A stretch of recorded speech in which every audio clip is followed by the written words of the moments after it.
നമസ്കാരം, മലയാളി വാർത്തയിലേക്ക് സ്വാഗതം. പാകിസ്ഥാൻ ചന്ദ്രനിലേക്ക്. വേറെ ഏത് രാജ്യത്തിന്റെ പേര് പറഞ്ഞാലും ഞെട്ടില്ല, എന്നാൽ പാകിസ്ഥാൻ എന്ന് പറഞ്ഞാൽ എല്ലാവരും ഞെട്ടും. ഭീകരത, കടക്കെണിയിൽ മുങ്ങിത്താഴുന്ന സമ്പദ് വ്യവസ്ഥ, നിരന്തരമായ രാഷ്ട്രീയ അശാന്തി എന്നിവയാൽ വലയുന്ന പാകിസ്ഥാൻ 2035ഓടെ ചന്ദ്രനിൽ ഇറങ്ങുക എന്ന ലക്ഷ്യവുമായി ആകാശത്തോളം ഉയരത്തിൽ ലക്ഷ്യം വെക്കുന്നു. എന്നാൽ ഈ സ്വപ്നങ്ങൾക്ക് പിന്നിലും പാകിസ്ഥാന്റെ എക്കാലത്തെയും വലിയ സുഹൃത്തായ ചൈനയുടെ കൈത്താങ്ങ് ഒരു അനിവാര്യ ഘടകമാണ്. അല്ലാതെ പാകിസ്ഥാൻ തനിയെ കൂട്ടിയാൽ ഇത് കൂട്ടാനും പോകുന്നില്ല. കൂടുതൽ ശാസ്ത്രീയവും തന്ത്രപരവുമായ സഹകരണം തേടി ബീജിംഗിലുള്ള പാകിസ്ഥാൻ മന്ത്രി അഹ്സാൻ ഇക്ബാൽ തിങ്കളാഴ്ച ചൈനീസ് ഉന്നത ഉദ്യോഗസ്ഥരുമായി നടത്തിയ കൂടിക്കാഴ്ചയിലാണ് ഇക്കാര്യം അറിയിച്ചത്. സ്വതന്ത്രമായി ഒരു ഉപഗ്രഹമോ ഒരു ബഹിരാകാശ ദൗത്യമോ പോലും വിക്ഷേപിച്ചിട്ടില്ലാത്ത പാകിസ്ഥാൻ ബഹിരാകാശ ഏജൻസിയായ സൂപ്പർകോയ്ക്കാണ് ഉത്തരവാദിത്തം നൽകിയിരിക്കുന്നതെന്നും അദ്ദേഹം പറഞ്ഞു. ചൈനയുടെ ആണവോർജ അതോറിറ്റികളുടെയും ബഹിരാകാശ ഏജൻസിയുടെയും തലവനായ ഷാൻ സോങ്ഡെ ഉൾപ്പെടെയുള്ള മുതിർന്ന ചൈനീസ് ഉദ്യോഗസ്ഥരുമായുള്ള കൂടിക്കാഴ്ചകളിലും പാകിസ്ഥാന്റെ ബഹിരാകാശ ആണവ ശേഷികളിലെ വിടവുകൾ അടയ്ക്കുക എന്നതാണ് സഹകരണം ശക്തിപ്പെടുത്തുന്നതിനുള്ള ശക്തമായ വാദം ഇക്ബാൽ മുന്നോട്ട് വെച്ചത്. തന്ത്രപരമായ സഹകരണം എന്ന പേരിൽ ഇരു രാജ്യങ്ങളും തമ്മിലുള്ള ചർച്ച ഒരു വ്യക്തമായ സത്യത്തിന് അടിവരയിടുന്നു.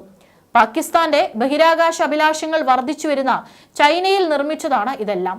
ഉപഗ്രഹ വിക്ഷേപണങ്ങൾ മുതൽ ആണവ സാങ്കേതിക വിദ്യ വരെ ഇസ്ലാമാബാദിന്റെ ശാസ്ത്രീയ അഭിലാഷങ്ങൾക്ക് പിന്നിലെ എഞ്ചിനായി ബീജിംഗിൽ തുടരുന്നു. ഏതാനും ആഴ്ചകൾക്ക് മുമ്പ് ഇന്ത്യൻ വ്യോമസേനയിലെ ഗ്രൂപ്പ് ക്യാപ്റ്റനും ടെസ്റ്റ് പൈലറ്റുമായ ശുഭാൻശു ശുക്ല ബഹിരാകാശത്തേക്ക് പോകുന്ന രണ്ടാമത്തെ ഇന്ത്യക്കാരനായി.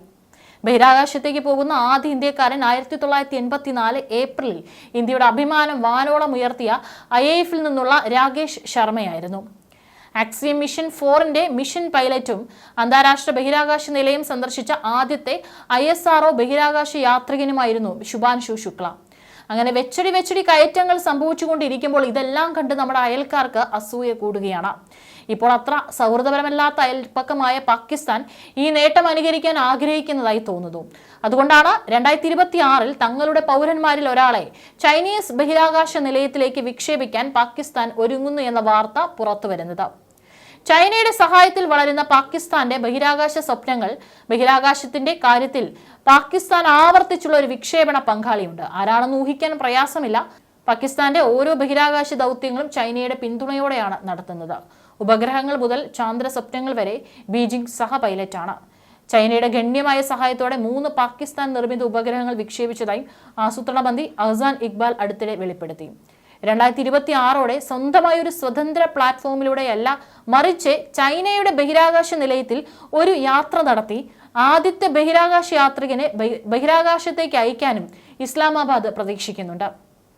കാലാവസ്ഥാ വ്യതിയാന ഭീഷണികളെ നേരിടാൻ ലക്ഷ്യമിട്ട് കഴിഞ്ഞ മാസം ചൈനയിലെ സിജാങ് സാറ്റലൈറ്റ് ലോഞ്ച് സെന്ററിൽ നിന്ന് ഒരു പുതിയ പാകിസ്ഥാൻ റിമോട്ട് സെൻസിംഗ് ഉപഗ്രഹവും വിക്ഷേപിച്ചു.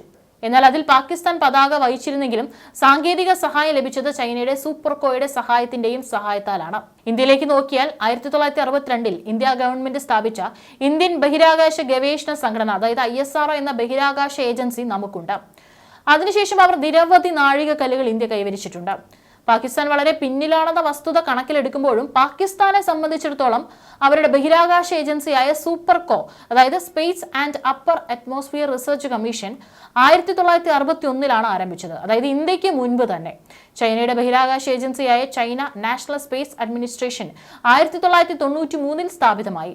പാകിസ്ഥാന്റെ സൂപ്പർകോ 1962-ൽ അവരുടെ ആദ്യത്തെ റോക്കറ്റ് റഹബർ 1 വിക്ഷേപിച്ചു. അത് അക്കാലത്ത് ഒരു വലിയ നേട്ടമായിരുന്നു. 1990-ൽ ചൈനയുടെ സഹായത്തോടെ അവർ അവരുടെ ആദ്യത്തെ ഉപഗ്രഹമായ ബദർ 1 വിക്ഷേപിച്ചു. ഇസ്ലാമാബാദ് ഏറ്റെടുത്ത അവസാനത്തെ സുപ്രധാന പദ്ധതിയായിരുന്നു അത്.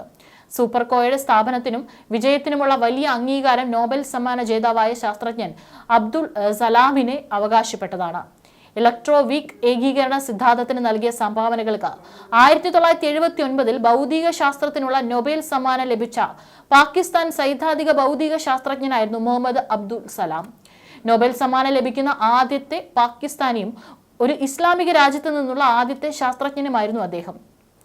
1960 മുതൽ 1974 വരെ പാകിസ്ഥാനിലെ ശാസ്ത്ര സാങ്കേതിക മന്ത്രാലയത്തിൽ ശാസ്ത്ര ഉപദേഷ്ടാവായിരുന്നു സലാം. രാജ്യത്തിന്റെ ശാസ്ത്ര അടിസ്ഥാന സൗകര്യങ്ങളുടെ വികസനത്തിൽ അദ്ദേഹം പ്രധാനമായ സ്വാധീനമുള്ളതായി പങ്കുവഹിച്ചിട്ടുണ്ട്. പാകിസ്ഥാനിലെ സൈദ്ധാന്തിക കണിക ഭൗമശാസ്ത്രത്തിലെ നിരവധി വികസനങ്ങൾക്കും സലാം സംഭാവന നൽകി. Space and Upper Atmosphere research കമ്മീഷന്റെ സ്ഥാപക ഡയറക്ടർമാരായിരുന്ന അബ്ദുൽ സലാം സൈദ്ധാന്തിക ഭൗതിക ശാസ്ത്ര ഗ്രൂപ്പ് സ്ഥാപിക്കുന്നതിനും അദ്ദേഹം ഉത്തരവാദിയായിരുന്നു.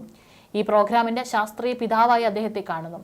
എന്നാൽ അതിനുശേഷം കാര്യമായ പുരോഗതി കൈവരിക്കാൻ സൂപ്പർകോയ്ക്ക് കഴിഞ്ഞിട്ടില്ല. ഫണ്ടിന്റെ അപര്യാപ്തതയാണ് പ്രധാന കാരണങ്ങളൊന്ന്. നേതൃത്വപരമായ വെല്ലുവിളികൾ ഈ മുരടിപ്പ് കൂടുതൽ വഷളാക്കി. കഴിഞ്ഞ ദശാബ്ദമായി പരിചയസമ്പന്നരായ ശാസ്ത്രജ്ഞർക്കും പകരം വിരമിച്ച സൈനിക ജനറൽമാരാണ് സൂപ്പർകോയെ നയിക്കുന്നത്. ഇത് തലപ്പത്ത് ശാസ്ത്രീയ കാഴ്ചപ്പാടിന്റെയും സാങ്കേതിക വൈദഗ്ധ്യത്തിന്റെയും അഭാവത്തിന് കാരണമായെന്നും വിമർശനങ്ങൾ ഉയർന്നിട്ടുണ്ട്. കൂടാതെ പാകിസ്ഥാനിലെ വളരെ കുറച്ച് സർവകലാശാലകൾ മാത്രമേ ബഹിരാകാശ ശാസ്ത്രത്തിലോ എഞ്ചിനീയറിംഗിലോ പ്രത്യേക കോഴ്സുകൾ നൽകുന്നുള്ളൂ. ഇത് ഈ മേഖലയിൽ ദീർഘകാല നൂതന ആശയങ്ങൾക്കും സ്വാശ്രയത്തിനും സംഭാവന നൽകാൻ കഴിയുന്ന വിദഗ്ധരുടെ കുറവിന് കാരണമാകുന്നുവെന്നും മാധ്യമങ്ങൾ റിപ്പോർട്ട് ചെയ്യുന്നു. പ്രധാനമന്ത്രി ഷെഹ്ബാസ് ഷെരീഫ് രാജ്യത്തിന്റെ ബഹിരാകാശ അഭിലാഷങ്ങൾക്ക് പുതുജീവൻ നൽകിയെന്ന് അവകാശപ്പെട്ടുകൊണ്ട് ഇക്ബാൽ ഉറാൻ പാകിസ്ഥാൻ സംരംഭത്തെ പിന്തുണച്ചു.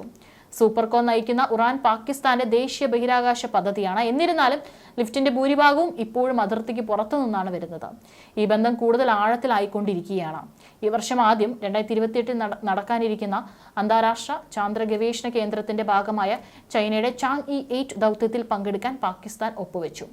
ചന്ദ്രന്റെ അവ്യക്തമായ ദക്ഷിണ ധ്രുവം പര്യവേഷണം ചെയ്യുന്നതിനായി സൂപ്പർകോ 35 കിലോഗ്രാം ഭാരമുള്ള തദ്ദേശീയ റോവർ സംഭാവന ചെയ്യുമെന്നും പ്രതീക്ഷിക്കുന്നു.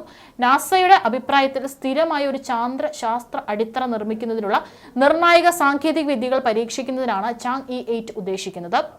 പാകിസ്ഥാനെ സംബന്ധിച്ചിടത്തോളം ഒരു മുൻനിര ആഗോള ദൗത്യത്തിന്റെ ഭാഗമാകാനുള്ള അപൂർവ അവസരമാണിത്. കൂടാതെ പാകിസ്ഥാനിലെ വളരെ കുറച്ച് സർവകലാശാലകൾ മാത്രമേ ബഹിരാകാശ ശാസ്ത്രത്തിലോ എഞ്ചിനീയറിംഗിലോ പ്രത്യേക പ്രോഗ്രാമുകൾ വാഗ്ദാനം ചെയ്യുന്നുള്ളൂ.